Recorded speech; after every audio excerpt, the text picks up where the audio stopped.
The state of play for February has just happened, and it left me wanting a little more, just to say the least. Whoa! This is worthless. But it wasn't all bad, so I'm going to give you a quick summary of everything shown in a rapid fire review. My rating will be my opinion and based on purely how hyped I felt after the announcement, trying to relive the glory days of E3.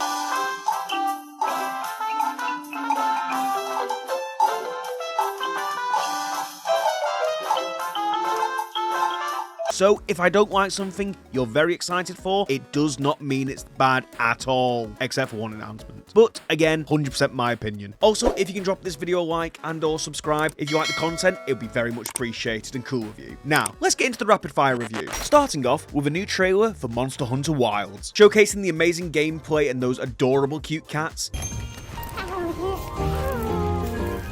We've got a confirmation that the first free update will be going live in March 2025, which will give us Mitsune as a monster to hunt. Monster Hunter Wild is looking great, and with only 2 weeks to go, this is not a mind-blowing announcement, but it's great to know we'll be getting free updates after the game comes out. This will be releasing in 2 weeks, on February 28th, and overall, I'm going to give this a 4 out of 10. Next, Sega showed a new stylized 2D ninja game called Shinobi Art of Vengeance, made by the teams of Street of Rage 4, and yes, it has a nice art style. It does feel like there's a lot of games like these out right now, and nothing in this trailer gave me any hope that it would be any different from them. It looks well made and it's well designed, but it's not really interesting. It releases on August 29th, and I'll be giving this a 5 out of 10. Sega, not stopping there, decided to reveal their new Sonic racing game, Sonic Racing Cross Worlds, which now involves driving across different terrains from the Sonic franchise in one seamless track. And maybe you decide which train you go on by selecting the ring? Not too sure yet. But from the trailer, it looks fun. However, I am neither a big Sonic fan or a racing fan outside of Mario Kart and Hot Wheels Unleashed. Releasing maybe sometime this year, I'm going to give it a fine 6 out of 10. After that, Bandai Namco entered the fray with a new Digimon game. That actually looks pretty fun. A new story-based game, which looks like to be a sequel to the beloved Cyber Sleuth game. This gives me massive Digimon movie vibes, which, if you watched as a kid, low-key, better than the Pokemon movie. But yeah, from this trailer, maybe Digimon will finally overtake Pokemon as the Pocket Monster King? Like that's ever gonna happen. Releasing sometime this year, I'm going to give this a 7 out of 10. Next, a new PlayStation Studio game was announced, which looks incredibly flashy. An action game called Lost Soul Aside that had very pretty visual effects and some cool looking bosses. But, and I do hate to say this, as this very much could be a me problem, but it did give me Forspoken vibes. Maybe just because of the visual flares and spells and the companion that is also his weapon. But yeah, something about this just didn't really hit with me. Luckily, there's no evidence of dialogue like in Forspoken yet. I just move shit with my freaking mind!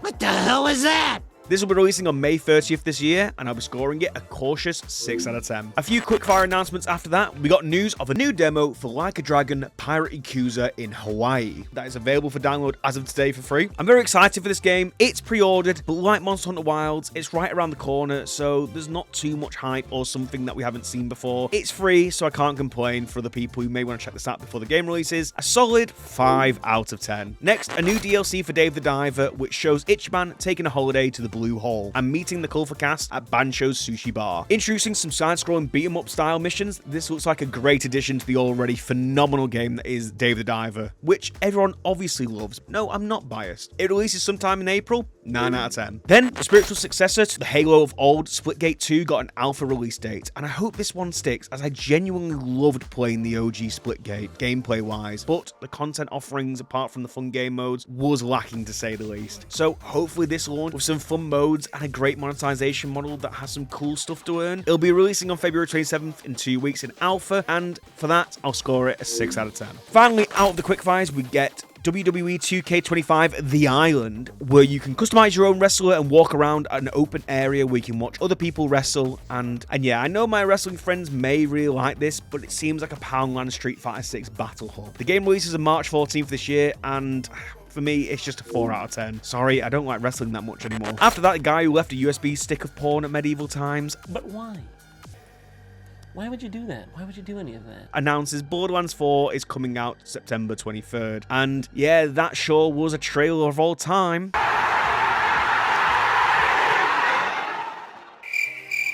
Honestly though, everything that's been shown so far of Borderlands 4 just looks so uninspired, from the NPC looking main cast and lack of anything that looks innovative or different from other Borderlands we've played so far. I'm happy to be proven wrong at this event in April where they're going to focus on the game, but so far this is just more Borderlands, which I'm sure some people are buzzing about, but right now for me this is a 3 out of 10. Luckily, next up we have the team behind 2021's Game of the Year, It Takes Two, showcasing the final trailer for Split Fiction. This looks like phenomenal fun for you and your partner or a friend to get into some exciting co-op action across sci-fi and fantasy worlds with unique creative gameplay mechanics. But even better than the amazing gameplay is this has the same feature as It Takes Two, that if you buy the game, you can invite another person to play along for free, which is always an amazing gesture of goodwill. So thank you Joseph Fares and the Hazelite Studios team. However, I will have to dock it some points, as we very much have known about this game for some time now. It's coming out March 6th this year, and I'm sure it'll be great co-op fun. A whelmed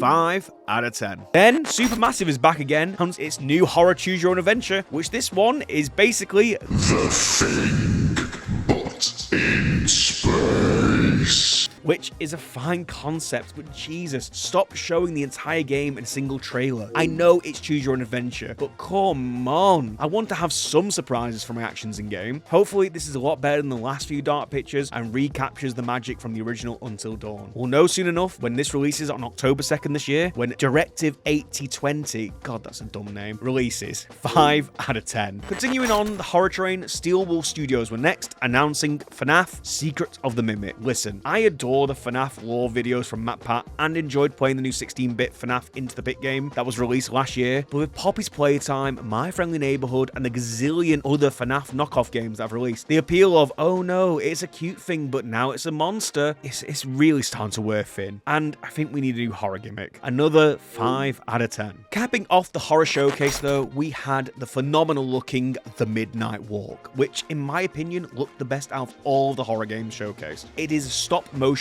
Tim Burton-esque mad god combination that I didn't know I needed until now. The art design is fully carrying this game, and the fact you can play this in VR, my god, that is just the cherry on top. It's beautiful looking, it's creepy, and even the combat looks fun. It releases on May 8th this year, a very, very generous 9 out of 10. Moving on from horror, we get something a little more lighthearted with Darwin's Paradox, which is essentially what would happen if Oddworld inside an Octodad had a child. And that's not a bad thing. It is made by Konami and a brand new Paris indie game developer called ZDT Studio, which anything associated with Konami still does give me the ick. But look, they nailed the Silent Hill 2 game last year. It looks camp and fun, and hopefully it delivers on that when it releases sometime in 2025. In the meantime though, I'm going to give this a nice 7 out of 10.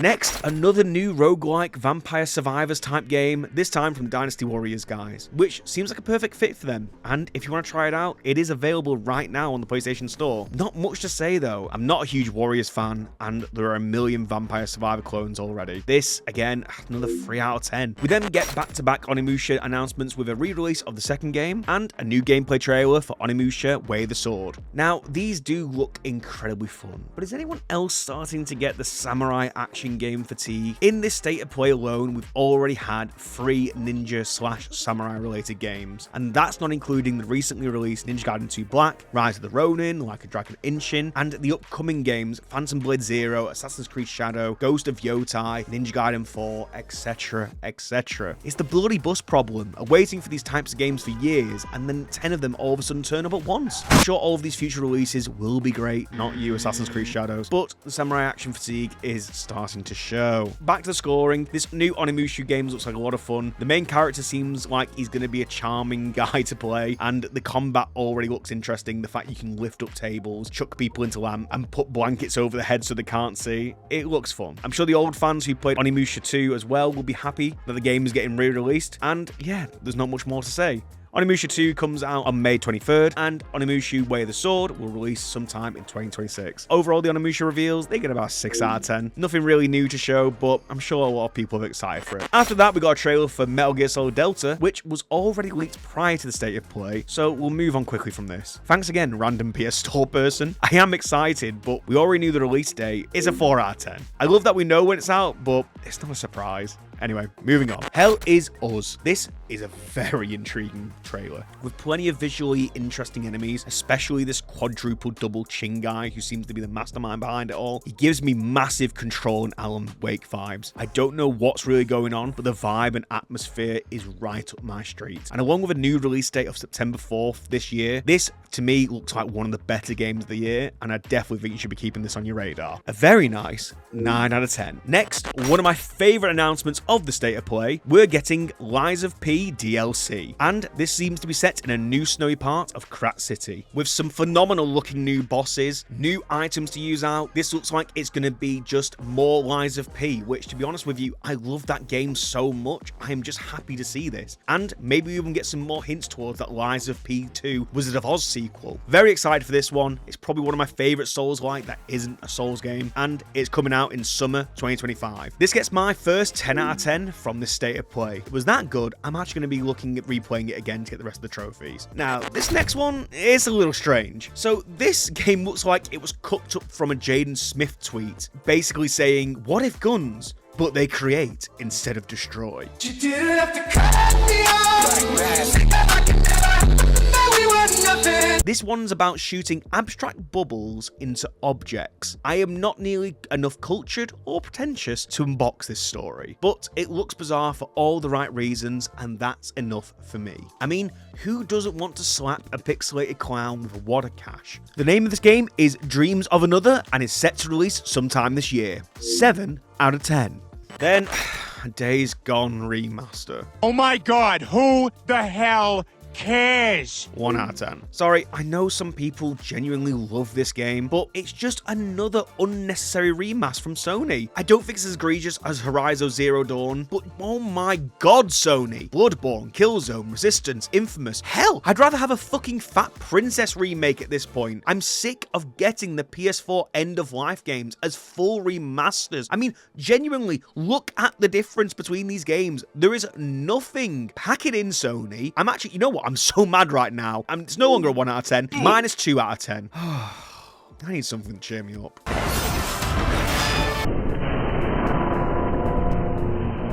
Huh? What's this? Goon juice. Yes, Stellar Blade is getting some good old Gooner DLC in June this year to go alongside its PC release, with a collaboration with Nikki, goddess of jiggle physics. So well done to the Gooners out there. May your edging sessions be long and prosperous. I will stick to my own Goon gacha game, Zenless Zone Zero, and waste more money on cute imaginary anime girls. What was I doing again? Oh yeah. 4 out of 10. Next, we get a load of PS Plus news. So let's do a rapid fire review and see if we can do it in less than 30 seconds. Big breath now. Star Wars Jedi Survivor, Topspin 2K25, and Lost Records Bloom & Rage, which is a brand new game from the people who made Life is Strange, are all coming out on PlayStation Plus on February 18th. Blueprint's a new indie walking simulator puzzle game that will be releasing in spring 2025. Abiotic Factor is a 6-player co-op survival crafting Aussie SCP-like game, which is already on Steam in early access with nearly 20k overwhelming positive reviews. And finally, Armored Core 1-3 from the PS1, as well as Battlefield 3 from the PS Vita, will be added to the classic catalogue soon. Nothing really stands out in this section to me personally, apart from the Abiotic Factor, but a nice variety for people. Overall, the PS Plus news gets a 7 out of 10. Whew! Now that that's done, we're only 4 games left, so let's finish this. Starting off with Tides of Annihilation, which, yes, this looks fucking cool, especially because it's set in British. The art design of the characters looks sick as hell, and with the main character referred to as Gwendolyn, I think there might be a connection to King Arthur. As Merlin's wife is called that, she says that the table is dead, referring probably to the Round Table, and maybe the woman in gold is Guinevere, and the other knights we see are those of the Round Table, who have been corrupted. Who knows? Pure speculation, but I'm fully in for all of this. The bosses look epic, and the combat controversial gives me vibes of the OG God of War games, as well as Devil May Cry, which is always a plus. It looks interesting and made me feel excited, but no release date makes me think this is still a ways off, maybe even 2027, so all that considered, 8 out of 10. Metal Eden was next, created by Deep Silver, which looked like a Doom Titanfall baby, and as soon as I saw this game, I'm not gonna lie, I just felt sorry for it, as it gave me huge Doom shooter vibes, and it's been released in May of this year, the same month as Doom the Dark Ages, and if people have to decide between Gothic Doomslayer with its iconic guns, stylized enemies, and now you can ride a fucking dragon, or what looks like a well-made movement shooter with generic robots, I think I know what the masses will choose. It looks fun, but it feels like the wrong time to release it. 6 out of 10. Next, the guy who directed GTA 5 announced Mindseye, which this definitely looks like a game. Like, it's just like a few others on this list. I don't really have much to say. It's just kind of bleh. Looked honestly fine, but yeah, just a bit too generic and from a previous generation like the PS3. It releases sometime in summer this year. 5 out of 10. Now, the final game of the showcase. The thing has to bring Sony back at this point, as nothing's really been that exciting. Jesus, they needed a good one to go out on, and they nailed it. Not today, old friend. But don't worry. Holidays are just around the corner. Thank God. Thankfully, this was the announcement of a spiritual successor to the amazing sci-fi PS5 launch title, Bullet Hell Dungeon Crawler Returnal. Developed by House Marquee, this was one of my favorite games that I played, not just on the PS5, but across all gaming in my life. The story, the gameplay, the design, God, it was all so good. So you can imagine my joy when I saw those glowing balls of death in Rahu Kohli's eye. Named SAROS, this game will be released in 2026, and this was by far the game of the show, and understandable why they ended on it. Another 10 out of 10. So that was the entire PlayStation State of Play for February 2025. Overall, I'd give it a 5 out of 10 or a C, just because it was a lot of stuff we already know, or announcements for games that I just think are mediocre looking, with very few showstoppers apart from Tides of Annihilation, Lies of P DLC, and SAROS. It was overall disappointing. That plus the lack of updates from Naughty Dog, Bungie, Blue Point Studios, no Resident Evil, no Wolverine, no Insomniac Games. I know there'll be more news in summer this year, but this one just felt like it could have been an email. I guess we'll just have to wait until hopefully they do a PlayStation showcase in summer 2025. As always though, this is all my opinion. So please let me know what you thought of the PlayStation State of Play February 2025 in the comments down below. Remember to like and subscribe, and I'll see you next time.